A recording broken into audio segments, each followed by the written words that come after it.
Saudi അറേബ്യയുടെ സാമ്പത്തിക പരിഷ്കരണ നടപടികളിൽ നിർണായക ചുവടുവയ്പുമായി പുതിയ ദേശീയ സ്വകാര്യവൽക്കരണ പദ്ധതിക്ക് തുടക്കം കുറിച്ചു. വിഷൻ 2030ന്റെ ഭാഗമായി രാജ്യത്തെ അടിസ്ഥാന സൗകര്യ വികസനത്തിലും പൊതുസേവനങ്ങളിലും സ്വകാര്യ പങ്കാളിത്തം ഉറപ്പാക്കുകയാണ് ലക്ഷ്യം.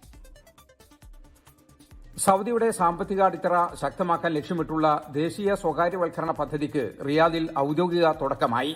2018 ആരംഭിച്ച സ്വകാര്യവൽക്കരണ പദ്ധതിയുടെ വിജയകരമായ പൂർത്തീകരണത്തിന് ശേഷമാണ് രണ്ടാം ഘട്ടത്തിലേക്ക് കടക്കുന്നത്. നേരത്തെ നടപ്പിലാക്കിയ പ്രോഗ്രാമിലൂടെ 800 ബില്യൺ റിയാലിന്റെ നിക്ഷേപവും 200-ലധികം പദ്ധതികളും യാഥാർത്ഥ്യമാക്കാൻ സാധിച്ചിരുന്നു.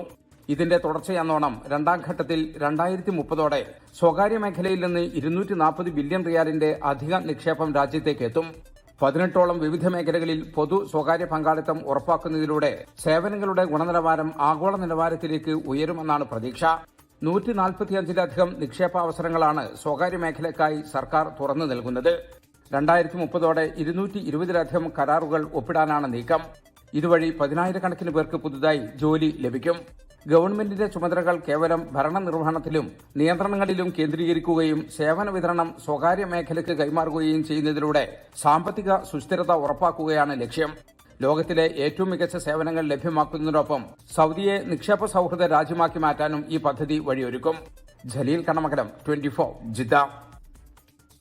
ലോകത്തെവിടെയായാലും ഏത് സമയത്തും 24 വാർത്തകളും ഓഗ്മെന്റഡ് റിയാലിറ്റി പാക്കേജുകളും എക്സ്പ്ലെയിനറുകളും വിശദമായി കാണാൻ ഞങ്ങളുടെ യൂട്യൂബ് ചാനൽ നിങ്ങൾക്ക് സബ്സ്ക്രൈബ് ചെയ്യാം.